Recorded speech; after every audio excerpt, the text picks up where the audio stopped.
Okay, hello and welcome to Perseus Conversations. Today we have Denny Sargent with us, who you may have seen on Perseus Arcane Academy. He's done some wonderful posts for us, a great interview, and also, as I always say, he literally wrote the book on meeting your guardian angel, and he has a wonderful course on Perseus, and as well as a banishing course on Perseus. And Denny is also from an educational background, so he takes that approach to his teaching as well, which is another real good benefit. So Denny, thank you for joining us. And would you like to give us a brief introduction, and then we'll get into your magical history and journey? Sure. Thank you, James. First of all, it's great to see your actual face. And I'm really happy to be on. I love talking to people. I love doing this. I was a university teacher for like 25 years. So if I can hold forth in front of an organization of people who are there for something, it makes me happy. So, my name is Denny Sargent. I go by a couple of other names. My magical name is, I have two. One, my tantric name is Hermeticus Knot, and then Ion, AION 131. You will also see some of my books. I didn't bring my Pan book here. That's the one book that is under that name. I have a master's degree in ancient history, with a focus on intercultural communications. And I've been a teacher. I was a high school teacher. Then I moved into being an ESL teacher for many years. Then I ran an ESL school. And then I moved to Japan for 4 years, which was really exciting. And then I began to teach teachers how to teach, pedagogy, methodology, etc. And I did that for almost 2.5 decades. Wow. And then COVID pretty much killed my class. So now I tutor autistic kids because my only son is autistic, and I have a lot of training in it. And I write books. Wow, what a journey! What a journey! My goodness. So we're going to talk about a lot of your books. But firstly, I was just going over all your info before we talked, and I was seeing 1970 is when it all began. Yeah. So shall we go back to 1970 and how you got into magic first of all, and then we can take the journey forward. Wow. Okay.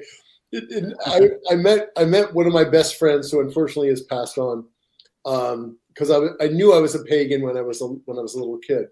I got into books on mythology, and when I was like 5 or 6, I was deeply into mythology, and I'm a good example of reincarnation probably, because I was always a pagan.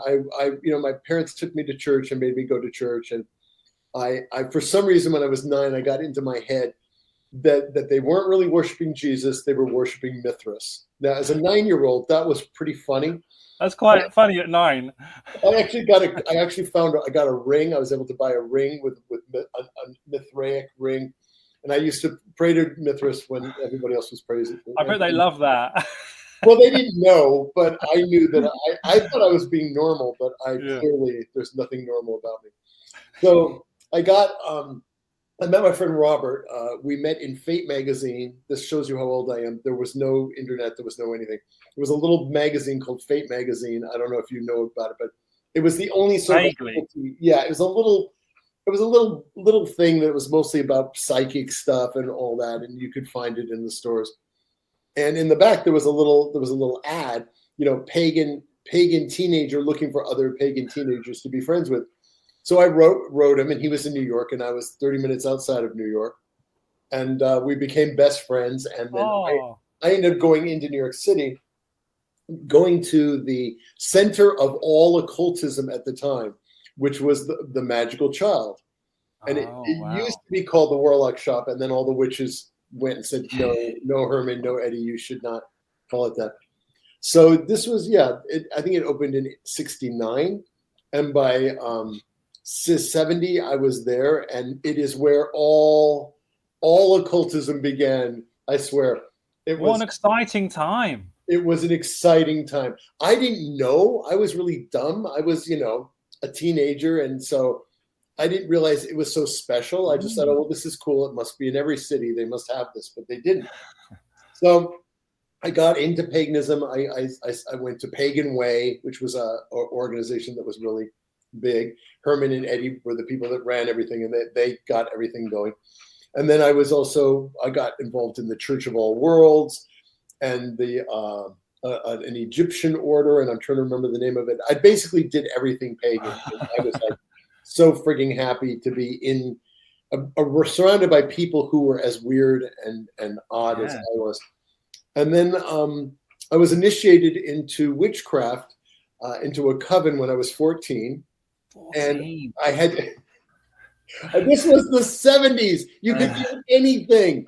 Everybody was loaded all the time, and the music was wild. I was a punk rocker. You probably started late.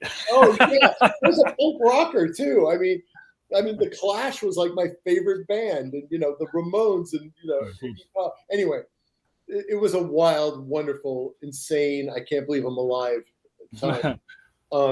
So I was initiated into Welsh traditional witchcraft. And I had to get a letter of permission from my mother, which was really funny. What am I signing here? I know. That's what my mom was. She was like, what? Does this say witchcraft? Yeah, Mom, but let me explain. Sign it. She did. It was really funny. So I then moved up in the coven, and our coven was. We were all we had a teenage coven, and the priestess has now moved to Washington, and she's a friend of mine. She lives not far from here, and we had it was really fun. Like we wore our thing was red robes with a green cord, and there's a whole witchcraft thing about it, And we used to do rituals in Sheepshead Meadow in New York when it was packed with partiers and picnickers. And we would put on a big circle with a pentagram, and we had candles, and we had those were the days, weren't they? And we had daggers, and we had the whole thing, And we're all standing there chanting, "Echo, Echo, Azarath." And these cops come over, and they're like, and we have these big knives, And they're like, "What are you doing?" And I said, "Well, I didn't say anything. I was just like, but I was with New Yorkers who had no issue, right?" And they said, "Oh, we're witches, and we're doing the High Holy Day." It was Beltane, I think. And the cops are like looking at us. They're looking at everything, and they're going. And they finally just looked at us and said, "Okay, just be careful with the candles and the fire." And they walked away.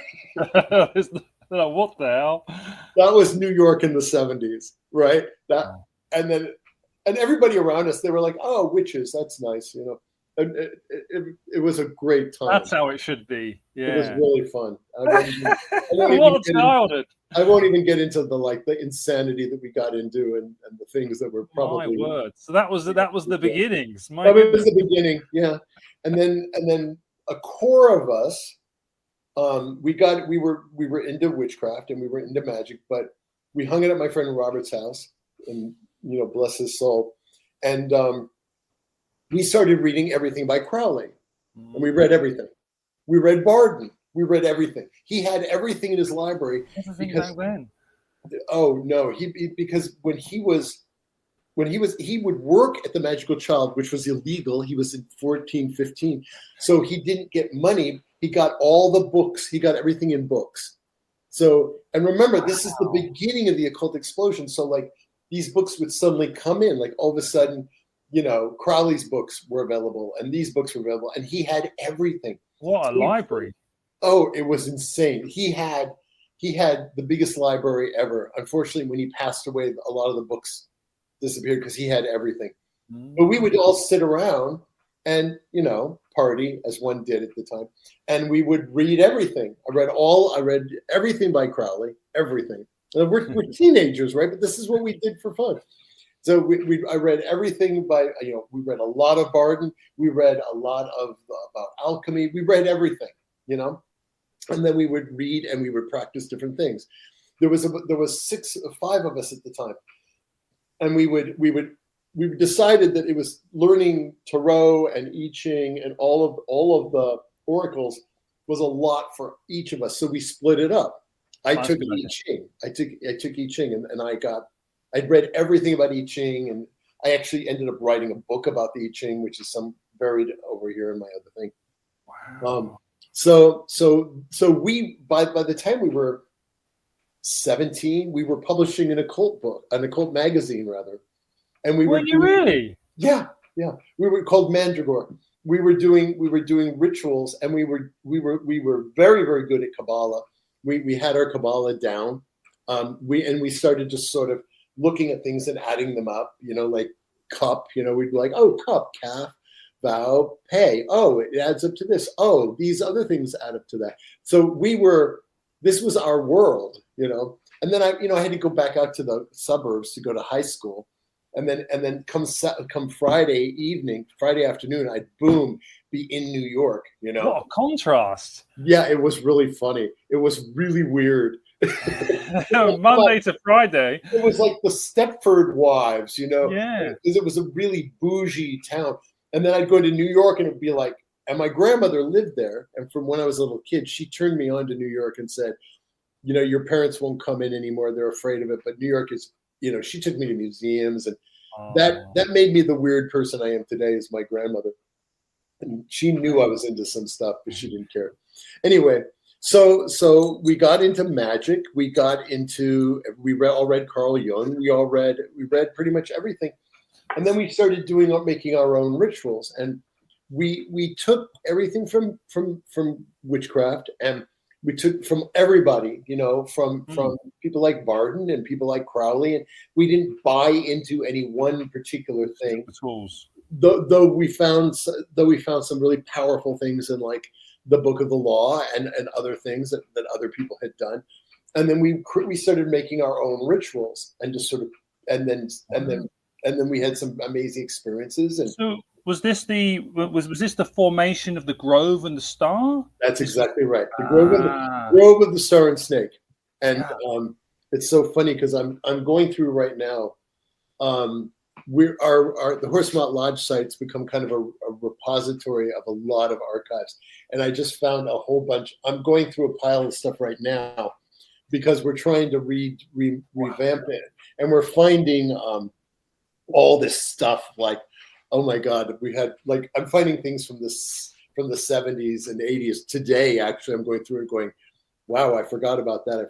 Huge amount of content and history. Wow, that I think is one of the most exciting bios I've heard from.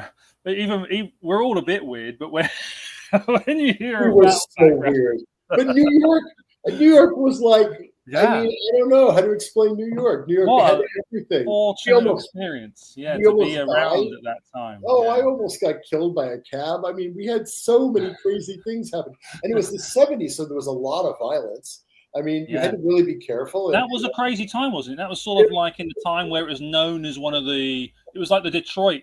But we didn't. We loved it, I mean, we partied way too much, and then we'd ride the subway at like 3 a.m, and then we'd go back and do like ritual work. So we were really an unusual group. You got to do a bio at some point. Someday I should. You really have to. That's good. That or a Netflix TV show. I think about sometimes I have these conversations like I'm having with you. And I'm thinking like, wow, how did I survive? Yeah. I mean, there were moments when we almost got like murdered in the subway at 4 a.m. by a gang with clubs and knives and stuff. And we happened to rush on. The train only came at the time of like every hour. And a train happened to come and we got on and they were like breaking the windows with baseball. What's that movie, Way of the Warriors? Is it? It was like that. Yeah. And at the time, we thought it was hilarious, And then afterwards, we were like, "Whoa, that really actually wasn't funny," That was real. Yeah. My goodness. Great music too. Wow, what a time! Well, you just mentioned actually what I wanted to go on to next, which is the Horus Maat Lodge. Now, I think a lot of people. They hear it, they see the title, they hear about Nima, but I think not many people maybe understand fully the significance and the massive amount of content and work and kind of a whole philosophy of and body of practice that is contained. Yeah. So could you give us a rundown Sure. on the lodge? Okay, so this is how it happened. Our little group, we were like some sort of like, I don't know, we were like some alien group that we decided because we had deeply been involved in the witchcraft and pagan community. And remember, at the time, there was no internet, there was none of that. So we had written massive emails to everyone. And like every single magazine we got at the Magical Child. If it was published, it was at the Magical Child. And so we got to know like all these people. I mean, we hung out with Margot Adler. We hung out with all these people who were amazing people. We'd hang out in the Magical Child, and in would come Hans Holzer, and in would come Anton LaVey in his cape and everything. And every occult person you can think of would come in there. We'd be sitting behind the counter, Robert and I, probably a little bit blown out, and all these people would come in, and we just thought this was normal, right? So we started corresponding with them. And so, all right. So at that point, we were into Crowley, but we weren't full on. We were Thelemites in the sense that we liked the idea of do it, the will should be the whole of the law. Love is the law of the world. The real basic ideas made sense. The Book of the Law was a powerful, powerful ritual grimoire that we found had a lot to it. We were very doubtful of everything, so we would do these things in circles and see if it got energy and how. And so it became very potent, and we got involved with it. And then as we're doing these sort of thelemic, pagan, our own kind of rituals, Golden Dawn too, we were doing Golden Dawn stuff. Like Franz Barton, I mentioned, we liked some of his stuff. We kind of just, there were no rules for us. We were like, oh, let's try this. We'd sit down with our books we had our own books that became quite large of our own work and what we were doing. We'd say, well, what do you want to do? Okay, who wants to banish? Who wants to do this? Let's do this. And it just flowed. That's just how we did our magic. But we were quite serious about it. Then at the end of each ritual, we would stop and we would scry, and we would channel, and then we would compare and see if we all got the same symbols. And we were really pretty serious about it, considering how old we were.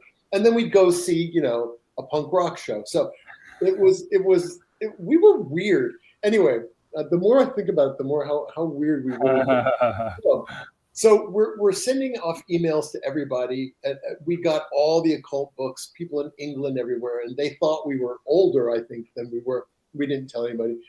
And then we get this magazine called the Cincinnati Journal of Ceremonial Magic, which is the worst title ever for a magazine, probably. But I still have them. And we're because we read everything. Like if it was published, Herman would get it, we would get it, we would read it. So we were pretty much on top of whatever was coming out. And so we get this little book, and we're like, huh. And we're reading through it. We're going, okay, this is kind of interesting. The group is called Bait Cabal. It took us a while to figure out that Bait was a way of saying Beth, as in the Hebrew letter, right? And we're like, okay. And all of a sudden we get to this woman, Nima. And she channeled this thing about Ma'at. And all of us read it, and we all went, like we all had a moment. We all went, whoa, like something just happened, So we wrote her because, again, there wasn't any other way except we eventually started having phone calls. But we wrote her and we said, we're very interested in this. Clearly what you have here is just a piece of it. We want it all because we were collecting everything, right? We want it all. And then she called us and we had a long conversation. It started off as like a couple of minutes, and then it went to like 3 hours because she suddenly, as we went back and forth, she realized like we were hooked in to what she was doing, and she started writing us these beautiful. Her handwriting was amazing. She told us it was because she was raised Catholic, but she wrote these beautifully written things. And at the time, we were saying, well, we went. How do we make a connection between Ma'at? How do we work with this? So she wrote out this whole ritual, the Ipsos ritual, which is in her book, and I highly recommend her book to everybody. Ma'at Magic is what it's called. Wow! And every single person who's involved in magic should have her book, Ma'at Magic. It is whether you agree or disagree, it's a powerful, amazing. It's just a potent new thing that really everybody should be exposed to. So we get this handwritten thing like, okay, sit in a circle and put a candle and get a feather and chant this word, Ipsos, right? So we said, oh, okay, we'll banish as we like, and we'll do this, and we'll sit, we'll try it out. And it was astounding. So we all sat there and we're doing it, and as we're all vibrating, all of a sudden there was this whoosh in the circle, and we all went, whoa. And we all started having like astounding visions and thoughts, and we kind of toned it down, and then we all sat down and wrote our stuff down, and then we compared, and we went, okay, she's onto something, right? We were like teenage punk rock loaded like scientists, right? We took everything in, and when people said, "Oh, you have to join our cult," we were like, "No, we got our own cult. We're good. We're gonna try all the food at the buffet, and so this got us. We immediately like called her like the next day, and very excitedly we said, "Okay, you definitely are channeling something. Is there more?" And she said, "Yeah, I haven't finished. I'm writing the book now, and I haven't finished the channeling that came through her. She hadn't finished writing the holy book, or whatever you want to call it, the sacred, the channeling of Ma'at coming through her. By the way, if you're curious, because she did a painting of her experience with Ma'at, of having her and her group were doing a different ritual, and all of a sudden this being came in and started talking to her and saying, Ma'at wants to talk to you. And so she went through, she had this vision, and the next day she didn't tell the other people in the group, I don't think. And then she did a painting of the vision, and that painting is Liber Pene Penumbra. That was her sacred book, her channeled book that she did. Do you want to see the painting? Why not? Okay, it was Nima's, and then she passed on. It went to Robert, and then it got passed on to someone else. And then because I'm still here, it's now with me. So I'll just show it to you. No one's ever seen it, actually. Oh, really? No, you're it. No one's. You can find copies of it, but I have the actual painting. Oh my word! Look at that.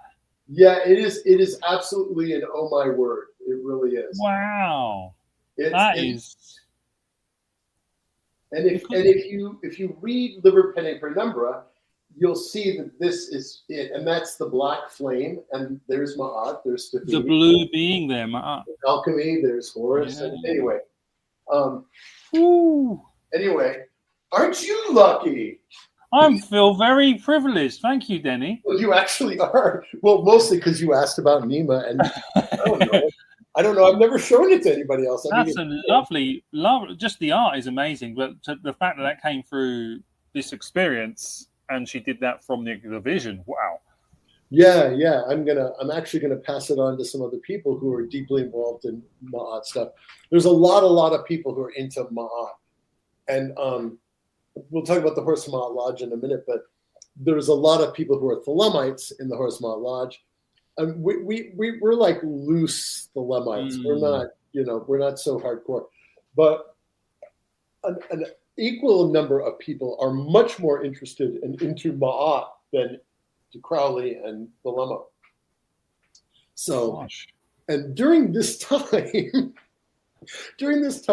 we joined Kenneth Grant's Typhonian OTO. As well, just to add to the mix, Exactly. No, I think, I'm having this conversation with you, and I'm thinking, wow, we were insane. You were busy, weren't you? We were so busy. And then it was so weird, well, at that point I wasn't in high school, but going back and forth between high school and coming into this was just the weirdest shift in my reality, So different. So different. So okay. Where was I? So yeah, a bit of a. You've just finished off. She's had the vision. She did the picture, and now you're going to talk about the lodge. All right. So thank you for keeping me on track. I need that. So she started sending us more stuff she'd written, and then the Bait Cabal was publishing Cincinnati Journal of Ceremonial Magic, and we all got copies immediately. And about the second or third one had the entire Pene Penumbra, her channeled book. Mm. And then we started working with that. It was really powerful, and we became really interested in this, and it kind of centered a lot. It seemed like the fiery Horus energy of the thelemic stuff, of the Book of the Law, and of all the other, of the vibe that was happening, fit incredibly well with the Maadian stuff. Like the Maadian stuff was sort of cool and was about truth and justice, and the Horus stuff was like crazy, fiery, like this age, and the two just kind of like seemed to connect. And so we started working with them together. And again, it was like some sort of like massive explosion when we started working with them together. And we started having conversations with her on a regular basis and saying, because she was also a Thelemite. She ended up in Kenneth Grant's OTO as well. Oh yeah.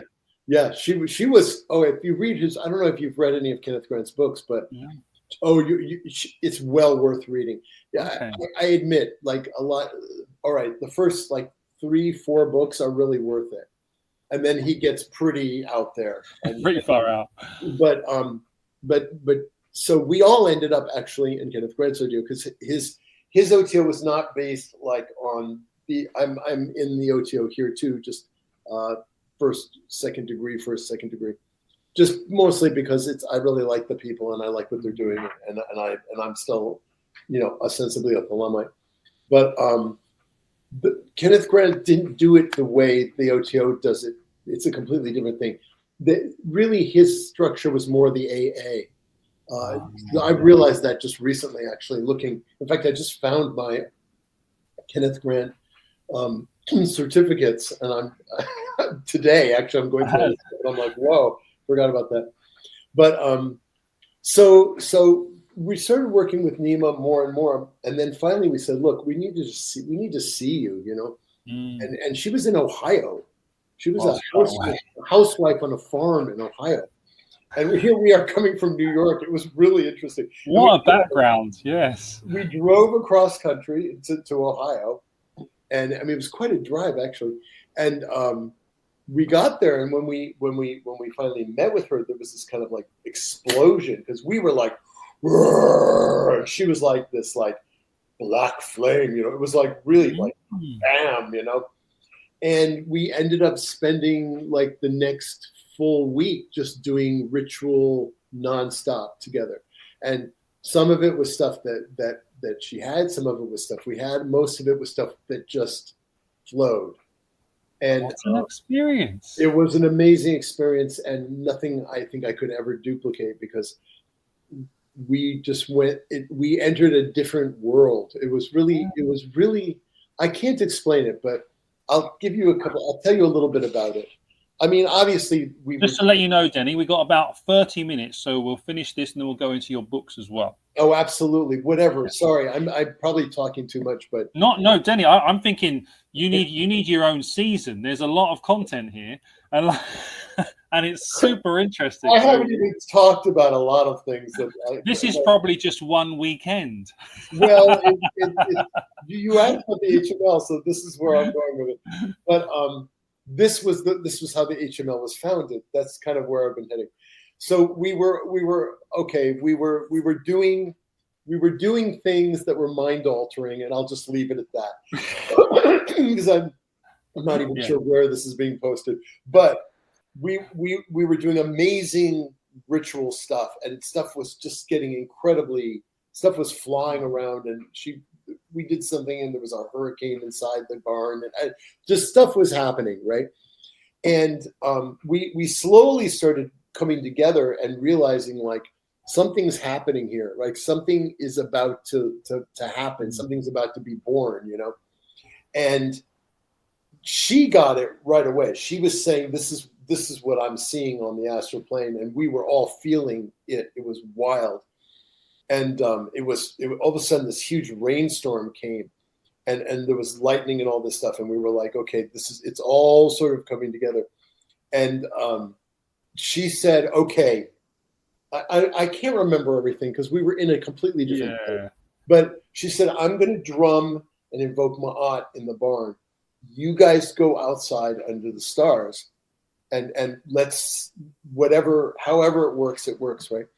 And so we were like, well, it's pouring rain. Well, the minute we walk out, the clouds parted, the rain stopped, and the full Milky Way showed, right? And so we go out to the field and we found the place that we knew was the right place. And we sat there and we started channeling Horus, right? We started channeling and just letting whatever came through, right?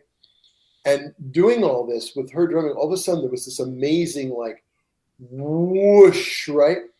And one of our people, Robert, suddenly started scribing something. And you've seen what the Horus Maat Lodge symbol looks like. Yeah. It's a downward pointing red triangle with a black feather in the middle. And he created it and he said, that's it, And all of a sudden there was this like, I can't explain it. I really can't. We all hit a transcendent moment of like leaving our bodies and realizing that something was literally being born right there. And just as that happened, she comes walking out, right? And she's bringing with her this whole thing, and it was just like woo. And then we all go inside and we get together and we start drumming together and we start doing all this stuff, and we know that this thing has happened, right? And it's not quite landed yet.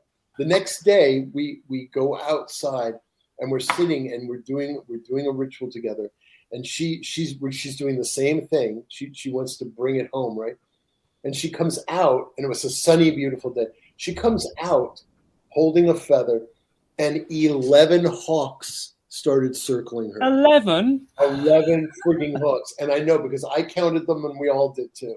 And started circling her. And she came right up to us. And there was this like that. And then we all looked at each other and we showed her the symbol we had. And she said, yes, that's it.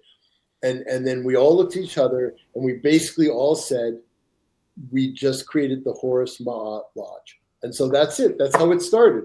You know what? I never had. I never knew you were like there as a.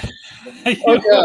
Oh no, we were there, and I mean, I look back. I don't even know who that person was anymore. But so we all kind of came down over the next couple of days from all of this. Well, the next day, so that night we partied all night, and we were trying to figure out what this thing was. And we were like, well, okay, that was fun. We did it, and that's the end. That was the working, and we're done.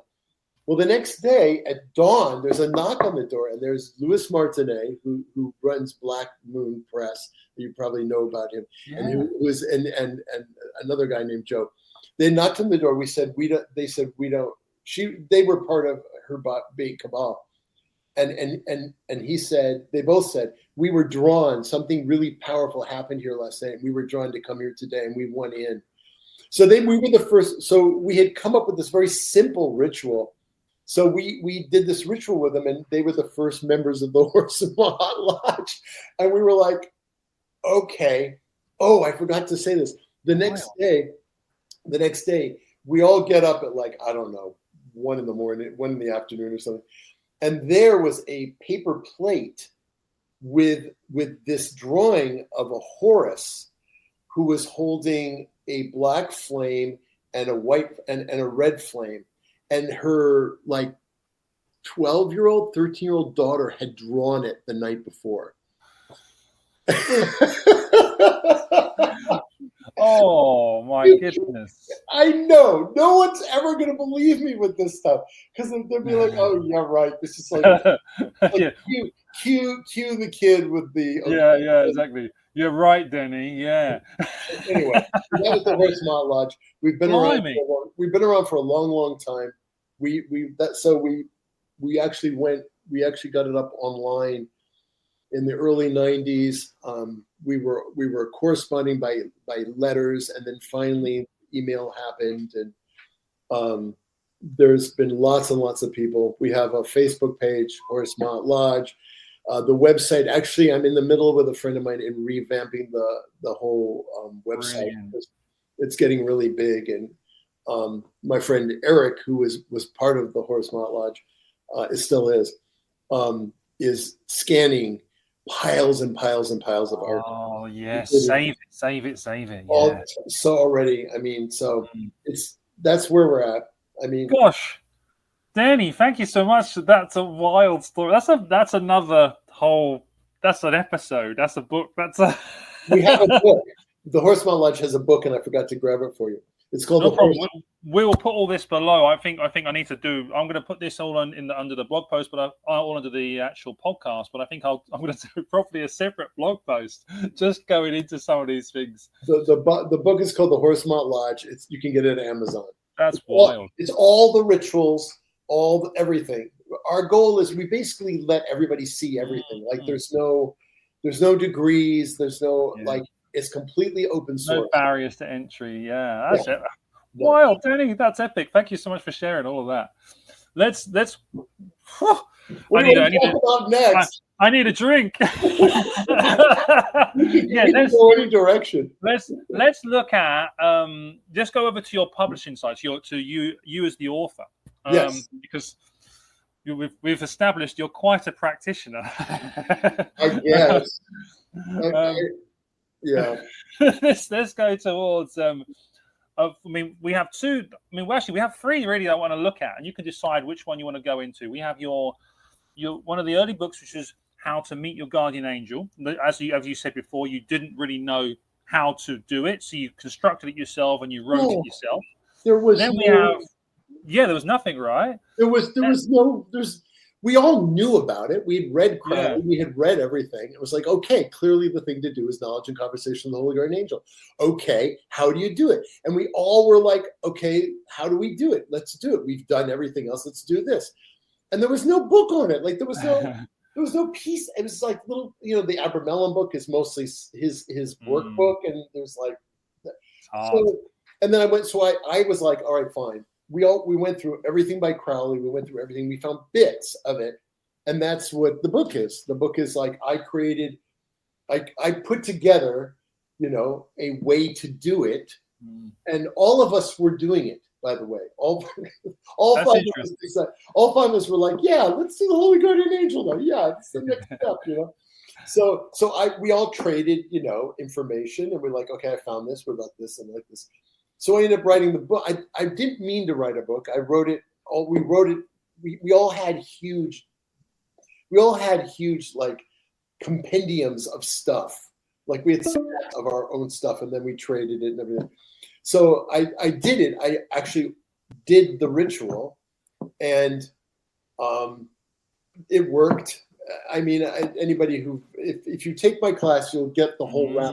Yeah, you can see Denny's course on Perseus, and he actually describes. You can actually see the image that Denny painted of his guardian angel through that experience, right? Yeah, ended up falling over under the ground and was sick for 3 days, and blah blah blah. So yeah, that was a good book. I mean, we can talk about other books. That's wild. That's what. So that's that. I wanted to make sure people saw not only the book and just heard a little bit about it, but then also on top of that, we've got one of your most recent books, not your newest, but one of your most recent, which is the Tantra. Right. This is actually this is the newest one. Yeah, right. This is the newest book. This took me forever. It is huge. That's big. Oh no, it's big, and it was a really tough one, because I had a wonderful, I'm going to say a wonderful editor who made me redo it like 11 times, because he wanted to make sure, because he wasn't a tantric, he wasn't interested, he didn't know about this, so anything that was unclear, he made me go in and redo. So I really have 15 minutes. I got so much more to talk about. But no, we can do another one if you got. Probably should. I mean, I'm just getting going here. But in 1979-80, two members of the Grove of the Grove of the Star and Snake had heard about this initiation, the knot initiation. The Adinat Sampradaya Sampradaya is a lineage that goes all the way back, and the Adinat is Shiva. So the founder of this lineage. It's several thousand years old, and it's very legit. So they went to England to receive the initiation. They came back to America and passed on the initiation. So I have been an initiated knot since 1980, and I didn't know much of it. I knew I was into it, and I was. I want to see if there's a photo of Dadaji. There isn't. Gurudev Dadaji Mahendranath is the one who made this all happen, and he passed away in 92. He lived in India for a long time, and was the last person to receive this particular branch of the knot sampradaya. There are many knots. I travel around India, and when I showed people his image, I said, "Yeah, because here I am, this white guy coming from America." I said, "I'm a knot. I'm a part of the knot sampradaya. I'm a tantric." And they saw I was wearing Rudrakshas. I knew, Om Namah Shivaya. I was obviously into it. And I was accepted when traveling in India and Nepal. I was accepted immediately.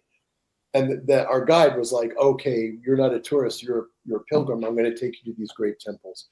And you're going to end up going to these big, huge pujas with thousands of people." And we were the only non-Indian people. So I got deeply into it, and had wanted for a long time to write a book about it. And I tried like 4 or 5 times. I was like, I didn't really know what I was doing. And then one day I realized, and actually my editor helped me with this. He said, all my false starts on this book were trying to explain Tantra to like Americans and Westerners, like all the other books did. Well, this is Tantra, and this is Shiva, and this is this. And I suddenly, one night I was meditating, and I got a very clear thing from the gods, especially Shiva, who said, look, you're doing what all the other books are doing, and people get them and they never read them. Write a book like you do what you do, which is you're a teacher. You've been a teacher your whole life. You teach people how to teach. I was teaching grad school. Like, teach it like a book that someone can pick up and do it. And so that's what this is. It's basically how to be a tantric. If you're interested in it, it starts with the philosophy. It starts with information. It starts with stuff from Dadaji, and then it's like, okay, here's how you make a very simple circle, and here's how you do a simple thing, and then throughout the book you add pranayama, and you add kavacha, and you add all these different techniques that have been used for thousands and thousands of years in India. So that's the book. That is fixed. So that's really cool. So that takes you, as someone not in India, that can take someone literally from zero to being a tantric. Yeah. And wow. And I've had a couple of people who have really enjoyed the book. I initiated 2 people who flew out here from Texas, who had gotten the book, they were deeply into other forms of Hinduism and Tantra, but had never gotten an initiation into a particular lineage.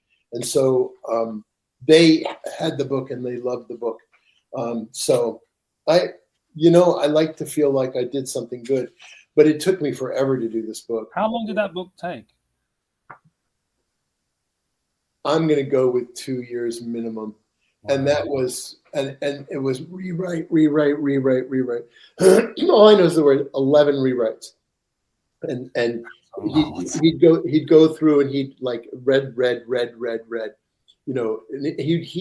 he was, I thought I was going to die, but he was actually, he was a good taskmaster. He really was. Yeah. He was like, run on sentence, make it clearer, make it clearer. Like it wasn't just this is incomprehensible. It was more like you can make it tighter and clearer. Make it read nicer as well. Yeah.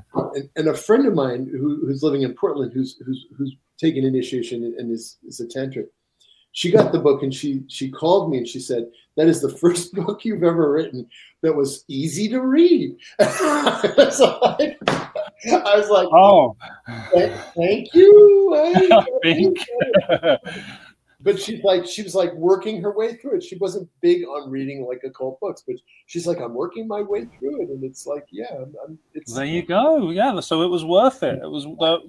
I guess it is. Yeah. So I'm hoping everybody who's interested in this. I have a lot of friends who are into occultism. All my friends are into occultism. Different, I've got Golden Dawn friends I had dinner with last night, and then I have friends who are Thelemites I had dinner with. So. And I've done lots of pujas publicly at the OTO. I did pujas, but it's a lot of people are still kind of put off by it's not our culture, and I'm like the cultural mix of it. Yeah. Anyway, wow, Denny, that's epic.